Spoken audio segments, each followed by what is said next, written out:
نسخة أوفيس 356 نزلوا فيه دالة جديدة رهيبة جدا اسمها فلتر، وظيفتها نفس اسمها، تفلتر البيانات. قبل هذه الدالة كنا نستخدم مجموعة دوال متراكبة طويلة عشان نفس غرض هذه الدالة. اليوم جاني السؤال من أحد المتابعين فقلت أنزلها شرح خلي الكل يستفيد.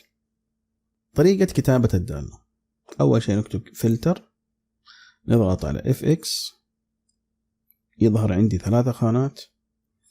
في الخانة الأولى نختار في الجدول كامل، في الخانة الثانية نختار العمود اللي بنختار عرض القيم منه. يعني لو أبغى فقط الأسطر اللي تحتوي على كلمة الدمام راح أكتب بالشكل هذا. الخانة الأخيرة ممكن تتركها فاضية وممكن تكتب فيها مثلا لا يوجد الكلمة اللي تبغاها تظهر إذا ما كانت البيانات هذه موجودة. نضغط انتر، هتلاحظ معنا أن نختار فقط الأسطر اللي تحتوي على كلمة الدمام فقط.